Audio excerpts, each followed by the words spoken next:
तो आप में से कोई भी अगर कोई सोच रहा है कि मैंने तुमसे शादी कैसे कर ली, तो पिछले जन्मों के बारे में मत सोचिए। आपको ये देखना होगा कि आप इस जन्म को कैसे जी रहे हैं। ये बहुत जरूरी है। तो मुझे लगता है कि ये सब फिल्मों के कारण है। जन्म जन्म whatever.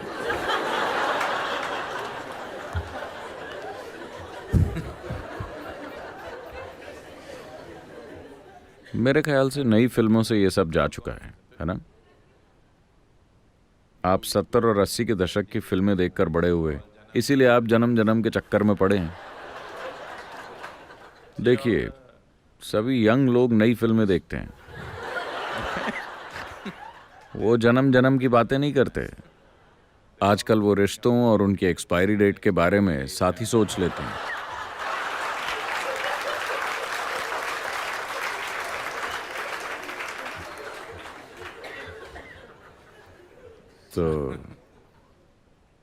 तो आपकी सत्य की खोज को अगर कमर्शियल सिनेमा रास्ता दिखा रहा है, तब तो आप मुसीबत को घर बुला रहे हैं। तो अगर आप किसी के साथ सिर्फ तभी रह सकते हैं जब आपको विश्वास हो कि आप कई जन्मों से साथ रहे हैं, तो ये साथ रहने का बहुत बुरा तरीका है ना? मैं तुम्हारे साथ इसलिए हूं क्योंकि मैं तुम्हारे साथ कई जन्मों से हूं। ये साथ रहने का बेहुदा तरीका है ना? मैं तुम्हारे साथ इसलिए हूं क्योंकि मैं तुम्हारे साथ ही होना चाहता हूं। ये किसी के साथ रहने का एक सुंदर तरीका है ना? मैं तुम्हारे साथ इसलिए हूं क्योंकि पिछले 3 जन्मों में अपने जीवन में ऐसी भयंकर चीजें मत पैदा करें प्लीज। तो अगर आप 3 जन्मों से साथ हैं, तो इसका मतलब है कि अलग होने का समय आ गया है। नहीं, लोग हर वक्त मेरे पास इस तरह के सवाल लेकर आते रहते हैं। सद्गुरु, क्या मैं पिछले जन्म में आपके साथ था?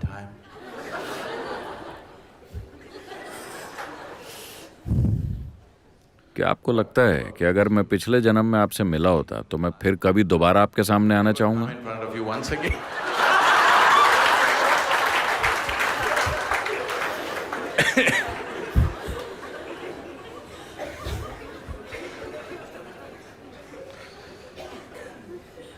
What happened? I'm telling you, what happened yesterday is of no consequence. मैं आपको बता रहा हूँ कि जो चीज कल हुई थी उसका अभी कोई महत्व नहीं है। अभी आप उस चीज को महत्वपूर्ण बनाने की कोशिश कर रहे हैं जो शायद हुई थी, आपको पता भी नहीं है, जो शायद हुई थी किसी और जन्म में। ये तो वही बात हुई जैसे अक्सर हर कोई अपने स्कूल के दिनों या पढ़ाई के दिनों के बारे में बात करता है। अरे वो तो मेरे जीवन के गोल्डन ईयर्स थे। हम जानते हैं कि आपके गोल्डन ईयर्स कैसे थे। आप हमेशा टेंशन में रहते थे, एग्जाम्स के वक्त आपकी हालत खराब रहती थी, आपको अपने टीचर्स से नफरत थी और आप स्कूल जाना ही नहीं चाहते थे। अब वो गोल्डन ईयर्स लगते हैं क्योंकि अब वो खत्म हो गए।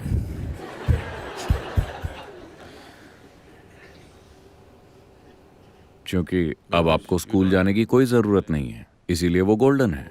मेरे ख्याल से आप अपनी शादी के बारे में भी ऐसा ही महसूस करेंगे जब अगर आप अपनी शादी के बारे में उसके टूट जाने के बाद ऐसा महसूस करेंगे तो कोई फायदा नहीं है। अगर आप शादीशुदा होते हुए ऐसा महसूस करें तो बढ़िया होगा, है ना? रिश्ता टूटने के बाद आप सोचते हैं सब कुछ कितना बढ़िया था, लेकिन उसका कोई फायदा नहीं है। अगर आप शादीशुदा होते हुए ऐसा महसूस कर रहे हैं तो ये बढ़िया है। तो अतीत के बारे में सोचकर अपना वक्त बर्बाद मत कीजिए। मेरी बात मानिए, ये फालतू की यादें आपको अपाहिज बना रही हैं। ये आपको अपने दिमाग को एक खोज का औजार बनाकर इस्तेमाल नहीं करने दे रही। एक ऐसा औजार जो जिंदगी के अनेक आयामों को खोल सके। अब आप उन सारी यादों का बोझ उठाना चाहते हैं जिसे दूसरे लोग भूल चुके हैं। और अगर वही इकलौता तरीका है जिससे आप अपने पति या पत्नी के साथ रह सकते हैं, तो ये लोगों के साथ रहने का बहुत ही बेहुदा तरीका है। ऐसा मत कीजिए। देखिए, अगर आप उस इंसान को महत्व दे सकें जो अभी आपके सामने बैठा है, वो अभी जैसा है इसलिए नहीं कि वो कहीं और क्या थे। आज आज की मॉडर्न सोसाइटीज़ की यही तो खासियत है। हम आपकी इज्जत आपके पिता की वजह से नहीं करते, बल्कि आप जो हैं उस वजह से करते हैं। हुँ? आप कौन हैं इस वजह से आपकी इज्जत होती है, ये मायने रखता है ना? अरे आप किसके बेटे हैं, आप किसकी बेटी हैं, ये मायने नहीं रखता। बदकिस्मती से बहुत से लोग आज भी उसी में जी रहे हैं। आप कौन हैं ये मायने रखता है ना? हाँ? आपने अभी खुद को कैसा बनाया है ये मायने रखता है। आपके पिता कौन थे ये मायने नहीं रखता।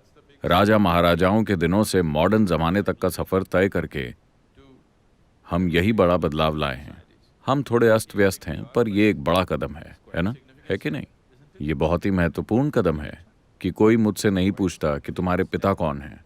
वो सिर्फ ये देखते हैं कि मैं कौन हूं। ये बहुत ही बड़ा कदम है ना? पर अगर आप यहाँ 50 साल पहले आए होते या 100 साल पहले, तो कोई आपको देखकर ये नहीं पूछता कि आप कौन हैं। वो सिर्फ ये पूछते कि आपके पिता कौन हैं। हाँ, बदलाव आया है, बहुत कुछ बदला है। तो ये पूछना कि आप अपने पिछले जन्म में क्या थे, ये पूछने से भी बुरा है कि आपके पिता कौन हैं। आप अभी क्या हैं, ये सबसे ज्यादा मायने रखता है ना? आपने अभी अपने जीवन को क्या बनाया है, यही सबसे ज्यादा महत्वपूर्ण चीज है। तो गड़े मुर्दे उखाड़ने में अपना समय और जीवन बर्बाद मत कीजिए।